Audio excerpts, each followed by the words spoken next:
اللي مساكم. قسم كبير منكم سمع بزيارة طال عمره السيد فيفو للأردن.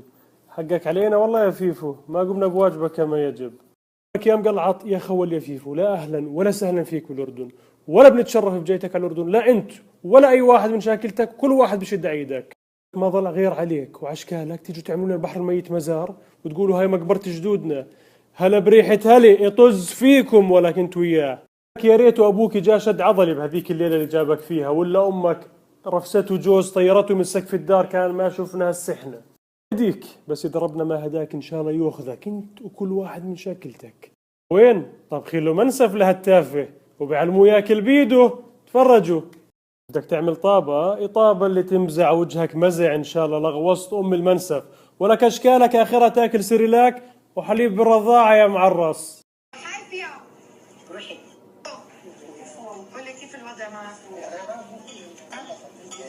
العب عليك مشنعك يا رجل. قال رجل قال يسبعك وسبعك من بين ربعك، ما ظل غير نفتل لك لحم كمان. عليك يا زلمه. المنسف هذه اهم وجبه بالاردن وبتعملها احنا بنعملها لاكرام الضيف والشيخ والمحترم، مش لاشكالك يا هامل. مش عليك الحق على اللي استضافك واحتفل فيك وكرمك وعملك زقم وقال للناس تعالوا تصوروا معه. عارف ايش هالبيوت اللي ما فيها غير النسوان تستقبل ضيوف وتستقبل رجال؟ وين ظلمكم؟ وينهم ولا ما في؟ اقول لك يسبعك وسبع اللي ما يسبعك وسبع كل واحد وقف بصفك واستضافك وسنحك على البيعة هاي كمان. رسالة بس بسيطة للأهل، انتبهوا على أطفالكم، ما يتابعوا هيك أشكال شاذين ولا يتابعوا هذول الأشخاص التافهين اللي بيروجوا لهم وانتم عارفين مين هم.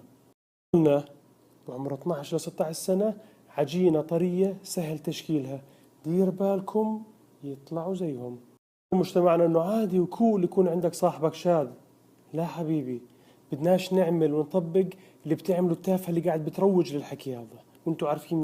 لك عرش الرحمن من فوق بيهتز يبقى في حال الشواذ، وانت عشان تشهري حالك زيادة ماشي على مبدأ الغاية تبرر الوسيلة. يا حيف عليك. الله على هيك زمن اللي صار فيه الشواذ من نخبة المجتمع ومن مشاهيره وينعمل معهم مقابلات بالإذاعة وبالتلفزيونات. يسنحكم وسنح كل واحد يشد عيدكم. صار يا جماعة انتبهوا لأطفالكم وهاجموا وواجهوا وحاربوا كل مين يشجع هاي الظاهرة ويشد على إيدهم. سلامتكم.